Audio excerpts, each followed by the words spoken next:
Baby ताज मतलब इस्मत उद दौले का मकबरा। यह मकबरा सन 1622 से 1628 के बीच में निर्मित किया। मुगल बादशाह जहांगीर की पत्नी बेगम नूरजहां ने अपने पिता मिर्जा गियास बेग की याद में यह मकबरा बनाया। मिर्जा गियास बेग जहांगीर के दरबार में मुख्य वजीर भी थे। इस्मत उद दौले का मकबरा उत्कृष्ट स्थापत्य से ताजमहल के समान है। यही वजह है कि इस मकबरे को अक्सर बेबी ताजमहल भी कहा जाता है। यह मकबरा सुबह 6 बजे से शाम 5:30 बजे तक ओपन रहता है। प्रवेश शुल्क भारतीय 10 रुपये है तथा 15 वर्षों के कमी बच्चों के लिए ये निःशुल्क है। विदेशियों के लिए यही 110 रुपये है।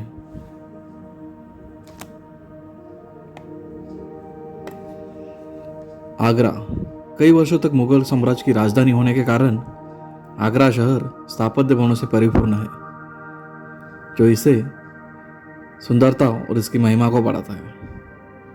इस्मत उद दौले का मकबरा का निर्माण यमुना नदी के किनारे एक छोटे बगीचे के साथ किया गया था और इस मकबरे के कई चीज़ें ऐसी हैं जिसे बाद में उत्कृष्ट कृति ताजमहल को बनाते समय प्रयोग की गई। इसका मतलब है पहले इस्मत उद दौला मकबरा बना, फिर उसकी देख के ही ताजमहल को बनाने का सूझा। मुगल सम्राटों ने आगरा में कई किले और मकबरे को सुशोभित किया। आगरा के किला, फतेहपुर सिकरी, ताजमहल ने पूरी दुनिया में ख्याति प्राप्त की है, लेकिन वही एक इस्मत उद दौला का मकबरा जो यह दर्जा प्राप्त नहीं कर पाया।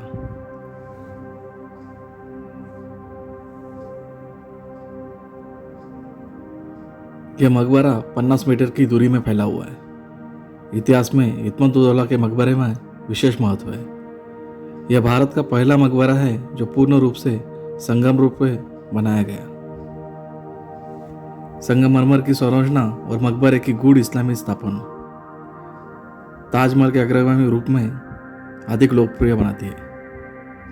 मकबरे को एक बड़े बगीचे के केंद्र में स्थापित किया गया, जिसमें पानी का बहाव बीच में है और आसपास पैदल चलने वाले के लिए रास्ता बनाया है। मकबरे की दीवारें पर कीमती पत्थरों से जैसे जैस्पर और टोपाज और शराब की बोतलों के रूप में उकेरे हुए हैं।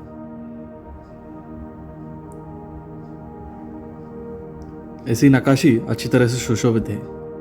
मकबरे में रोशनी लाने के लिए जालीदार संगमरमर लगाया गया। जब आप मकबरे को दूर से देखेंगे तो यह बगीचे के बीच में बिल्कुल श्रृंगारदान जैसा दिखाई देगा।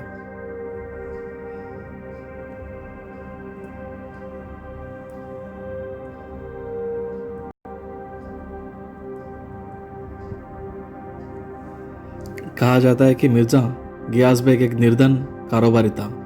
वह जब पत्नी के साथ भारत आए तो उनको पत्नी ने रास्ते में एक लड़की को जन्म दिया। पहले यह परिवार गरीबी से जूझ रहा था, लेकिन जैसे ये कारवा मुगल बादशाह के अकबर में गया तो वहाँ पे गिया बेग ने काम करना चालू किया। साथ साथ तरक्की करते हुए मुगल दरबार में वजीर तथा वफादार खजांची बन गया। अकबर की मौत के बाद जहांगीर के शासनकाल में बेग लगातार तरक्की करते रहे। जहांगीर ने उन्हें इस्मत उद दौला की उपाधि से नवाजा, यहाँ तक उनकी बेटी से भी निकाह किया और उनकी बेटी ने उनकी याद में इस्मत उद दौला का यह मकबरा बनाया। यमुना नदी के किनारे बने इस मकबरे पे वास्तुशिल्प स्पष्ट रूप से फारसी वास्तुकला से प्रभावित है और इसे बनाने में सफेद संगमरमर का उपयोग किया गया और उसमें अर्ध बहुमूल्य पत्थर जड़े हुए हैं।